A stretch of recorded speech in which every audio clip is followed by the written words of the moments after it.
Depuis l'aube de la civilisation, l'espionnage a façonné le destin des nations. Des anciens espions des cours royales aux cyberguerriers d'aujourd'hui, l'art de la tromperie a toujours été le champ de bataille caché de l'humanité. Dans cette série, nous plongeons dans le monde obscur des espions et des secrets, des agents doubles qui ont changé le cours de l'histoire aux technologies de pointe utilisées pour infiltrer les régimes les plus fortifiés. Investipedia dévoile les histoires inédites qui se cachent derrière les opérations les plus audacieuses du monde. Aujourd'hui, nous plongeons dans les méandres de l'espionnage psychique. Nous enquêterons sur les programmes secrets de la CIA et du KGB dans les sciences paranormales. Investipedia vous emmènera dans un voyage au cœur des programmes psychiques secrets de la CIA et du KGB. Dans la brume enfumée des intrigues de la guerre froide, où les satellites espions et les agents doubles dansaient une valse sans fin de tromperie, une guerre plus silencieuse et plus étrange se déroulait. Elle n'était pas menée avec des armes à feu ou des bombes, mais avec l'esprit lui-même.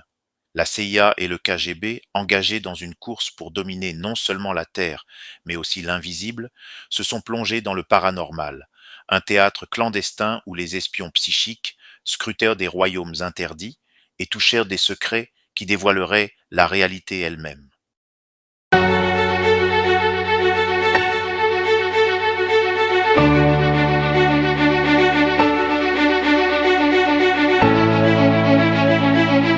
L'histoire commence à la fin des années 1960, lorsque des rumeurs parvinrent à la CIA au sujet d'expériences soviétiques sur les phénomènes psychiques. Des rapports affirmant que le KGB testait la vision à distance, une technique dans laquelle les individus pouvaient voir des lieux ou des événements éloignés en utilisant uniquement leur esprit. Si ces rumeurs étaient fondées, les implications seraient stupéfiantes.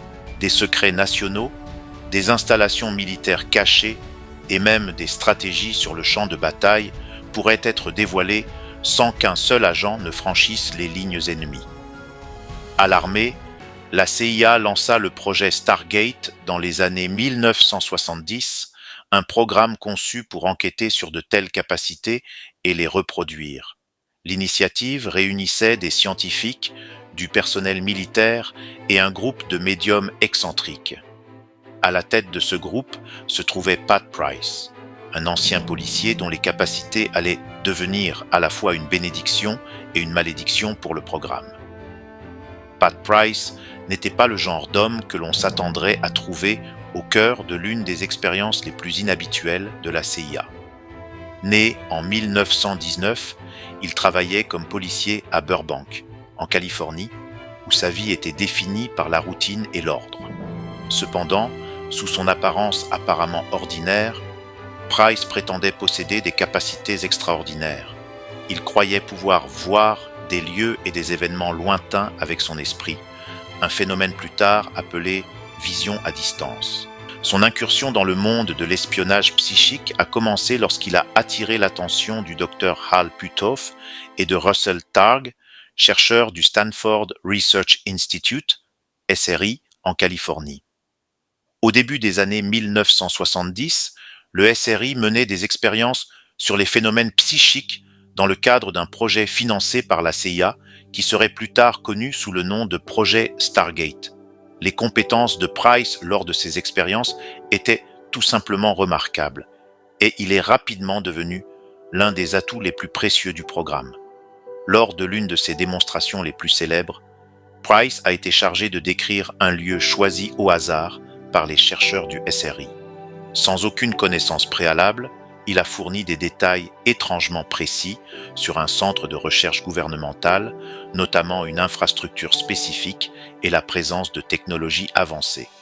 Ces observations ont été confirmées plus tard par des images de reconnaissance classifiées, consolidant la réputation de Price en tant que médium capable de produire des renseignements exploitables.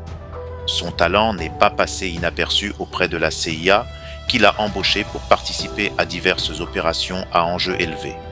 Les séances de vision à distance de Price visaient des installations militaires soviétiques, permettant à l'agence d'obtenir des informations sur certains des secrets les mieux gardés de l'URSS.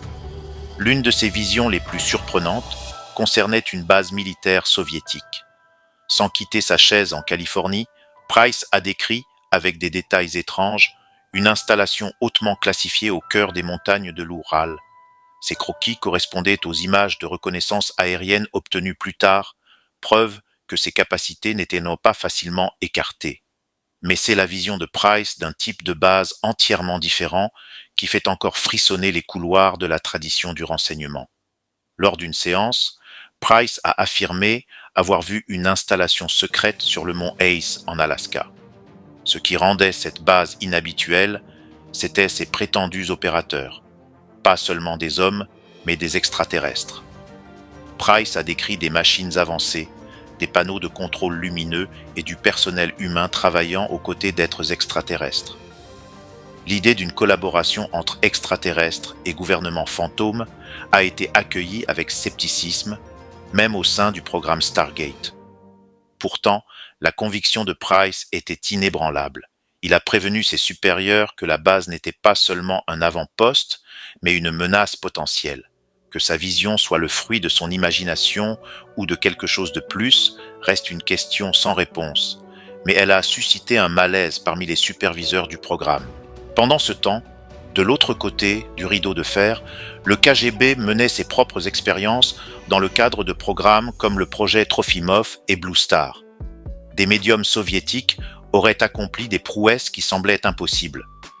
Une médium nommée Nina Kulagina aurait pu arrêter le cœur des grenouilles avec son esprit, tandis qu'une autre prétendait désactiver à distance des machines complexes. Les soviétiques ont également flirté avec des idées bien plus étranges que celles que les Américains osaient explorer. Des rapports ont fait état de tentatives d'utilisation de l'énergie psychique comme arme pour provoquer des maladies ou des accidents chez des cibles ennemies clés. Certains transfuges ont affirmé que ces expériences s'étendaient à l'exploration de plans supérieurs, où les médiums auraient rencontré des entités qui leur transmettaient des connaissances, bien que l'on ne sache pas si ces entités étaient extraterrestres, spirituelles ou imaginaires. En 1975, Pat Price n'était plus seulement un atout pour la CIA, mais aussi un handicap. Son refus d'opérer uniquement dans des paramètres classifiés et son ouverture à partager des informations sensibles avec des personnalités extérieures inquiétaient ses responsables. Il pensait que ses capacités appartenaient au monde entier et non à un seul gouvernement. Cette attitude non conformiste, associée à ses déclarations controversées sur la collaboration extraterrestre, aurait fait de lui une cible. Price est décédé subitement dans une chambre d'hôtel de Las Vegas en juillet 1975. Officiellement, la cause du décès était une crise cardiaque, mais les circonstances étaient obscures. Amis et collègues avaient du mal à croire que Price, énergique et en bonne santé, avait succombé si brusquement. Certains ont spéculé sur un acte criminel, peut-être de la part d'une puissance étrangère, ou même d'éléments voyous au sein du gouvernement américain qui craignaient les secrets que Price détenait. Ajoutant au mystère, Price aurait partagé des détails clés de ses visions avec des personnes extérieures à la CIA peu avant sa mort. Que ces révélations aient joué un rôle dans sa disparition reste une question effrayante. Au milieu des années 1990, des programmes comme Stargate ont été officiellement arrêtés car leurs résultats étaient trop incohérents.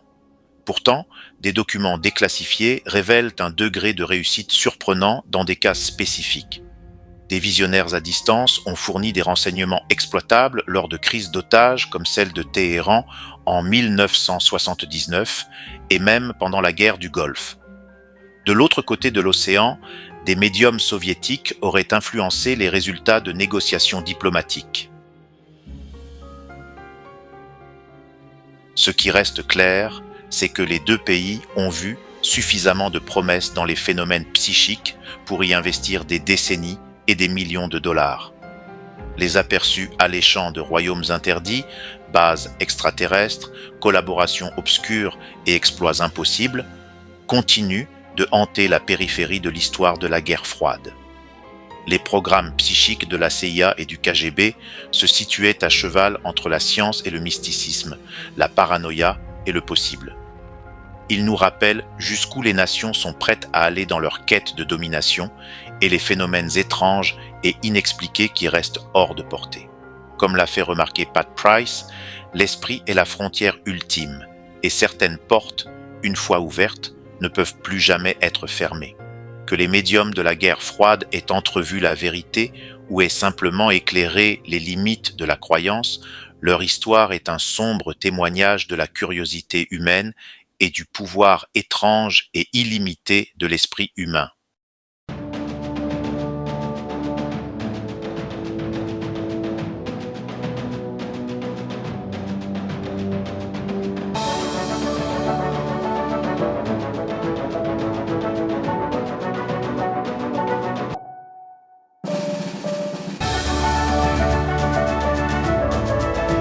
Des parchemins anciens au code crypté, des rendez-vous secrets à la surveillance numérique, le monde de l'espionnage est un jeu d'ombre, un lieu où la loyauté est fragile et la vérité insaisissable. Bien qu'une grande partie de ce monde reste cachée, les histoires que nous relatons dans cette émission ne sont que la pointe de l'iceberg. Des milliers d'autres secrets sont enfouis dans les archives de l'histoire. Des histoires qui sans doute changeront à jamais votre vision sur le monde dans lequel nous vivons. Jusqu'à la prochaine fois, restez vigilants. La vérité est toujours là, si vous savez où chercher. À plus tard sur Investipedia.